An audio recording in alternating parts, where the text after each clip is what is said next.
Good morning everyone. मैं अनिल नायक मोहरी देवी Tapadia girls college के यूट्यूब चैनल में आपका बहुत बहुत स्वागत करता हूं। तो आज हमारा जो टॉपिक है जिस पर हम चर्चा करेंगे वो है अवयस्क व्यक्ति।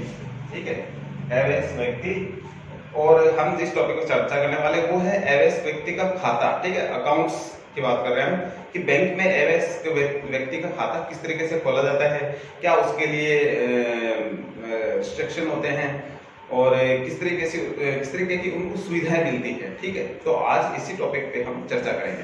तो स्टार्ट करते हैं।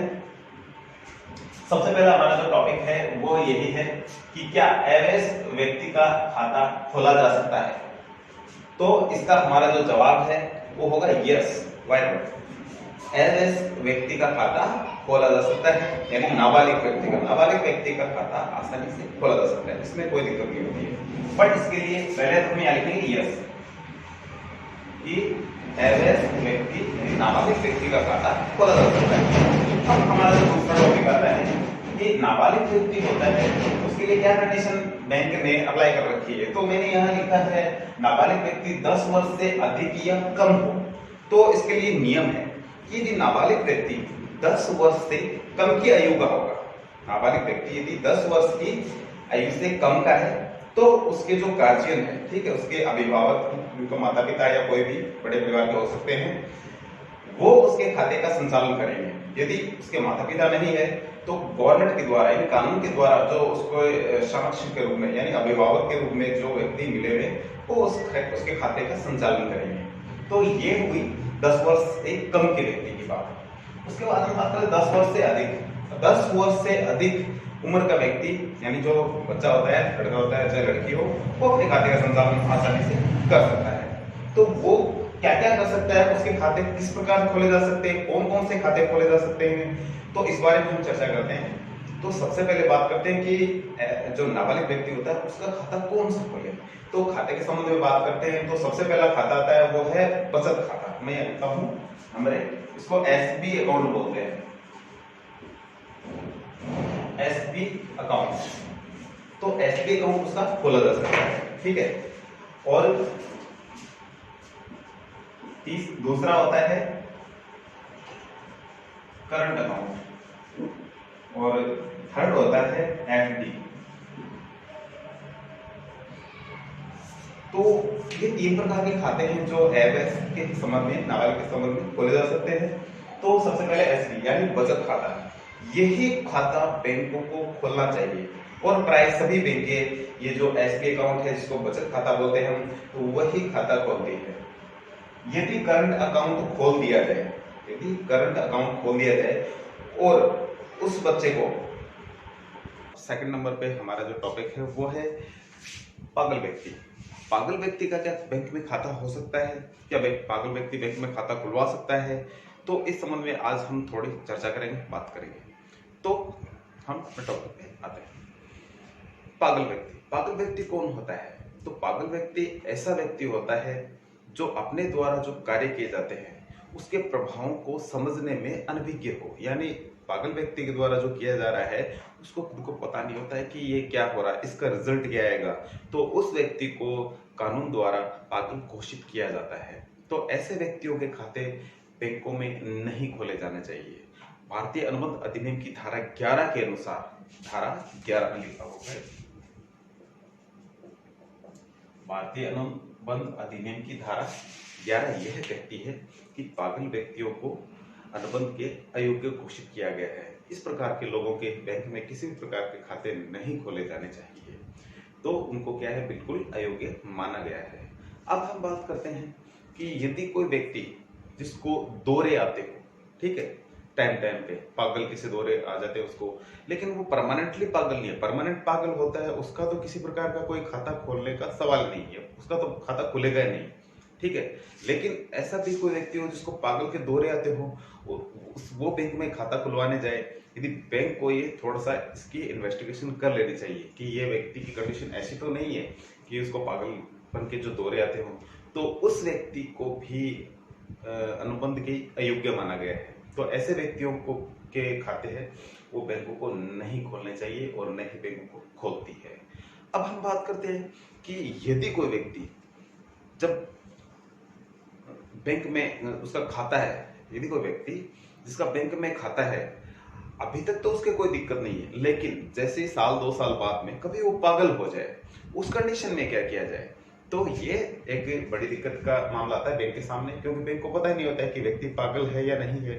तो उस कंडीशन में थोड़ा सोच विचार करना चाहिए बैंक को। क्या कि जैसे ही बैंक को पता चले कि उसका ग्राहक जब उसने खाता खुलवाया था तब तो बिल्कुल सही था, न उसके किसी प्रकार के पागलपन के दौरे सामने आए थे, बिल्कुल ओके था, लेकिन अब वो किसी कारण से पागल हो गया है, तो ऐसी कंडीशन में क्या किया जाना चाहिए? बैंक को उसकी समस्त खाते के संचालन को रोक देना चाहिए। तो तुरंत जैसे ही बैंक को उसके खाते के बारे में, उसके आदमी के, उस व्यक्ति के बारे में पता चलता है कि यह व्यक्ति पागल हो चुका है, तो उसके खाते के संपूर्ण लेन देन पर सारी की सारी रोक लगा देनी चाहिए। तो ये होता है पागल व्यक्ति के संबंध में बैंक द्वारा जो डिसीजन लिए जाते हैं उसके बारे में। अब हम बात करते हैं नंबर 2, शराबी व्यक्ति।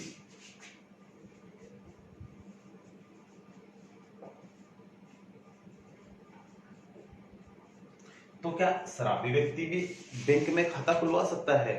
बिल्कुल, शराबी व्यक्ति खाता खुलवा सकता है, लेकिन वो आदतन शराबी नहीं होना चाहिए। ठीक है, जैसे कभी कभार ऐसे कोई शादी ब्याह पार्टी में और में जैसे कभी कभार शराब पी ले, लेकिन आदतन नहीं होना चाहिए। आदतन व्यक्ति का खाता खोलते समय बैंकों को बहुत ही सावधानी रखनी पड़ती है। क्यों?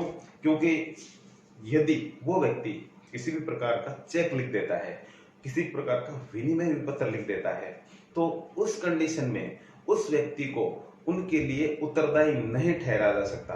क्यों?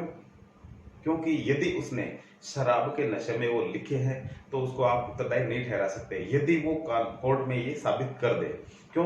कई बार क्या होता है कि जैसे मान लो एक व्यक्ति है, ठीक है, शराबी, आदतन वो शराबी है, उसका खाता बैंक में है, लेकिन उसके साथ वालों ने उसको शराब पिलाई और किसी चेक पे साइन करवा लिए।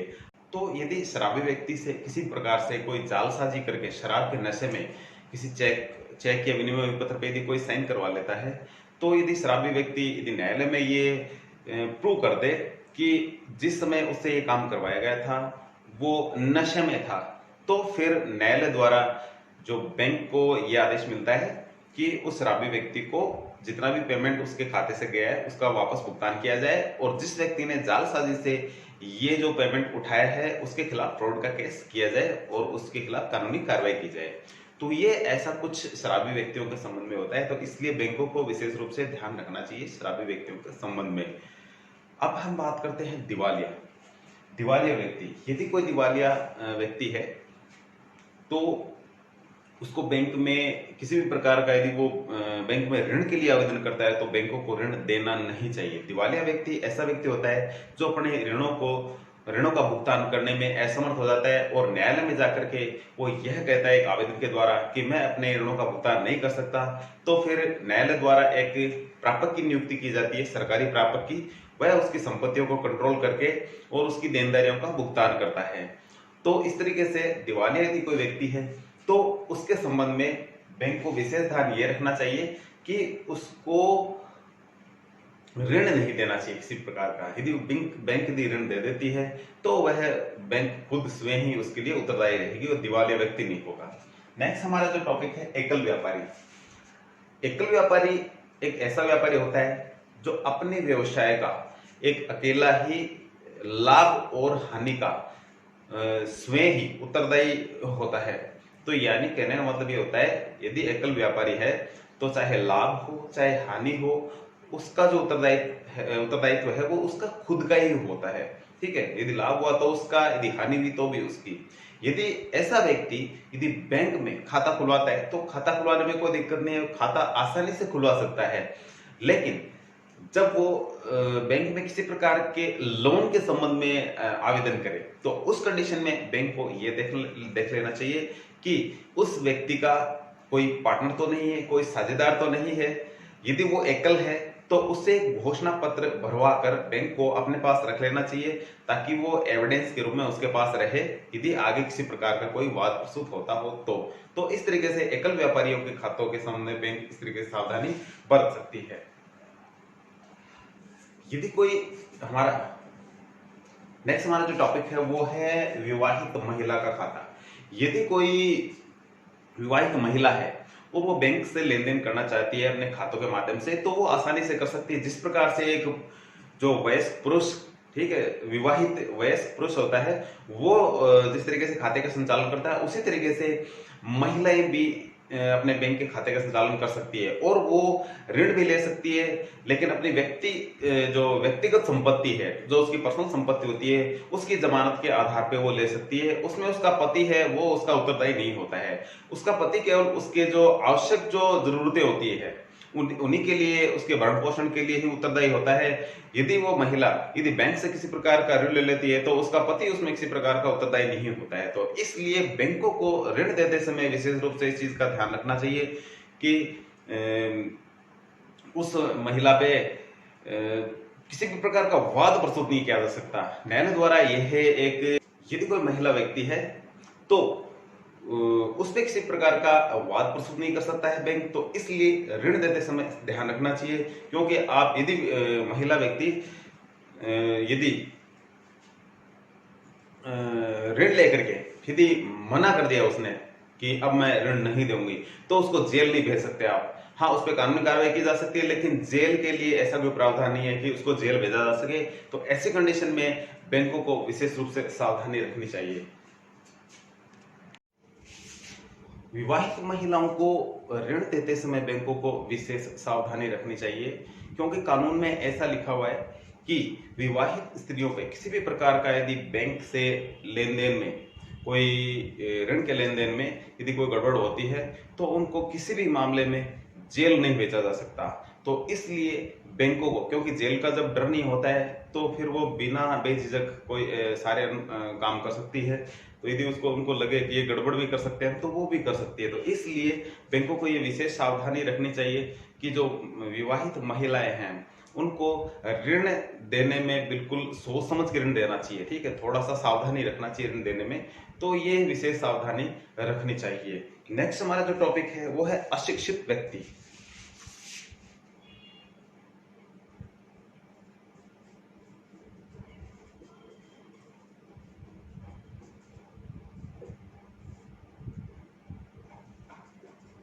अशिक्षित व्यक्ति अशिक्षित व्यक्ति भी बैंक में अपना खाता खुलवा सकता है, कोई दिक्कत नहीं होती है उसको। लेकिन जब अशिक्षित व्यक्ति बैंक में खाता खुलवाए तो बैंक के जो कर्मचारी है, अधिकारी है, उनको विशेष ध्यान रखना चाहिए किन चीजों का, क्योंकि जो अशिक्षित व्यक्ति होता है उसको पढ़ना लिखना आता नहीं है। बैंकों की जो कार्यवाही होती है वो सब लिखने पढ़ने के बाद में होती है, यानी जो फॉर्म वॉर्म भरवाए जाते हैं उसको तो पता नहीं होता है क्या लिखा है क्या नहीं लिखा होता है। उस कंडीशन में अशिक्षित व्यक्ति के साथ में 2 गारंटर आने चाहिए, जमानती आने चाहिए, ऐसे जो पढ़े लिखे हो, जो उनको बताए कि हाँ भी इसमें ये सूचनाएं भरी गई है, ये इसके लिए आप खुद जिम्मेदार हो गए। तो वो सारी चीजें उसको पढ़ के उनको बता दे अशिक्षित व्यक्ति को। तो ऐसे बंदों को साथ में लेके आना चाहिए। तो अशिक्षित व्यक्ति का जब भी खाता खोला जाता है तो सबसे पहले उसके जो नमूने के हस्ताक्षर है उसकी जगह उसके जो बाएं हाथ का अंगूठा होता है उसके निशान लेने चाहिए। ठीक है, तो ये मेन बात हो गई। इसके अलावा उसकी जो फोटो लेनी चाहिए और उसकी जो आवश्यक जो जरूरी जो आईडी है, जैसे आधार कार्ड है, पहचान पत्र है, वो भी उससे लेने चाहिए। वह सबसे बड़ी जो दिक्कत है वो तब आती है जब किसी अशिक्षित व्यक्ति को आप ऋण देते हो, तो उस संबंध में दिक्कतें बड़ी ये होती है क्योंकि वो व्यक्ति अशिक्षित है और जो भी उसके बैंक के नॉर्म्स है वो उसने सही से पढ़ने में और समझने में असमर्थ होता है। तो उस कंडीशन में अशिक्षित व्यक्ति के साथ में जब भी वो कोई ऋण ले तो कोई दूसरे बंदे भी साथ में होने चाहिए जो उसके गारंटर के रूप में काम करे और जो पढ़े लिखे होने चाहिए। ठीक है, जो उसकी जो शर्तें होती है बैंकों की ऋण देने की उनको अच्छे से उस व्यक्ति को समझा सके। ऐसे व्यक्ति उसके साथ में आए तभी उसको ऋण दिया जाना चाहिए। तो इस प्रकार अशिक्षित व्यक्ति को भी बैंक के खाते का संचालन करने का अधिकार है, लेकिन बैंकों को कुछ विशेष सावधानियां रखनी चाहिए इस संबंध में। नेक्स्ट हमारा जो टॉपिक है वो है संयुक्त खाता धारक। बैंक में कुछ लोग मिलकर के भी खाता खोल सकते हैं। दो या दो से अधिक व्यक्ति जब समूह में खाता खोलते हैं तो उस खाते को हम संयुक्त खाते के नाम से जानते हैं। इसमें एक से ज्यादा व्यक्ति होते हैं, दो हो सकते हैं, तीन हो सकते हैं, चार हो सकते हैं। तो इस प्रकार से, और वो सारे के सारे उस खाते के संचालन के अधिकार प्राप्त कर सकते हैं। बैंक में यह तय कर सकते हैं कि जैसे मान लो एक संयुक्त खाता बैंक ने खोल दिया है और उसमें 4 पार्टनर है उसके, ठीक है, 4 खाता धारक है जो संयुक्त के रूप में खाता खुलवाए हुए हैं। उनमें से बैंक में जाकर उन्होंने तय कर लिया कि ये एक व्यक्ति हमारे खाते का संचालन करेगा, बाकी इसमें नहीं आएंगे। तो फिर वो बैंक को ये अधिकार जो दे दिया जाता है उसके अकॉर्डिंग ही बैंक काम करता है कि नहीं, ये एक व्यक्ति है उसको ही खाते के संचालन का अधिकार होगा, और दूसरा यदि कोई व्यक्ति आता है तो उसको किसी प्रकार का कोई लेन देन नहीं किया जाएगा। यदि वो चारों ये चाहे कि नहीं, हम चारों ही एक साथ बैंक का लेन देन कर सकते हैं कभी भी किसी भी कंडीशन में, तो फिर उन चारों को बैंक है जो अधिकार दे देती है। तो फिर उन चारों को खाते के संचालन का भी अधिकार प्राप्त हो जाता है, और उनको ऋण लेने का भी अधिकार है। जब ऋण लेने की बात आती है तब बैंकों को बहुत सारी सोच समझ के सावधानियों को ध्यान में रखते हुए वो कार्रवाई करनी चाहिए, क्योंकि ऋण देना वैसे ही रिस्की काम होता है। तो इस संबंध में जो हमारा टॉपिक है, क्या क्या सावधानियां रखनी चाहिए, वो यहाँ लिख रखी है मैंने पहले से ही। इसमें आप देखो, सबसे पहले प्रारंभिक है नाम, पता और हस्ताक्षर।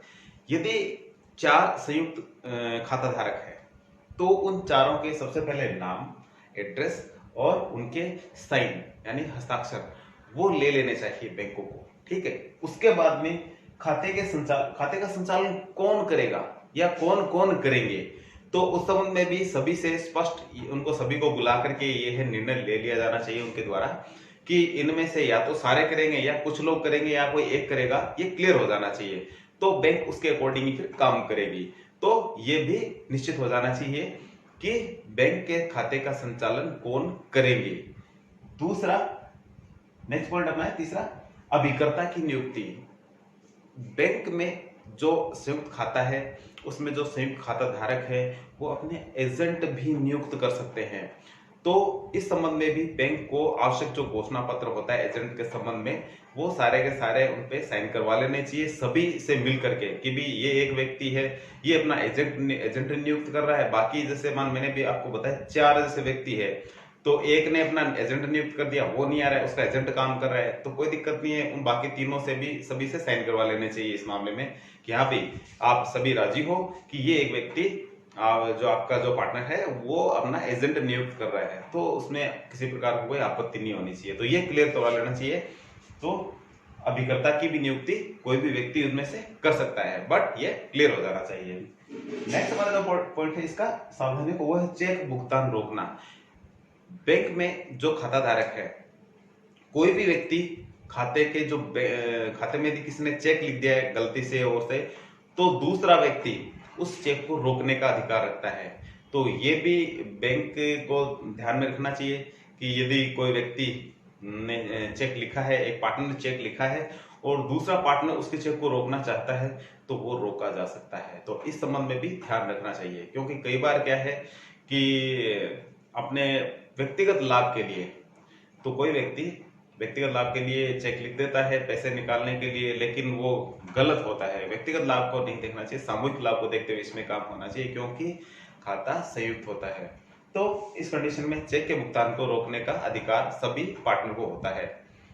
नेक्स्ट इसके जो विशेष जो सावधानी है वो है ऋण प्राप्त कौन करेगा। अब सबसे बड़ी दिक्कत तब आती है बैंक के पास, ये बैंक को क्लियर कर लेना चाहिए। यदि 4 ग्राहक है, उसने संयुक्त खाता खोल रखा है, उनमें से ऋण कौन लेगा, ऋण यानी किसके पास आएगा वो ऋण है जो, तो उसमें से वो एक, जैसे 4 की मैंने बात करी तो 4 में से एक हो सकता है, वो 2 हो सकते हैं, या चारों को समूह में भी ऋण दिया जा सकता है।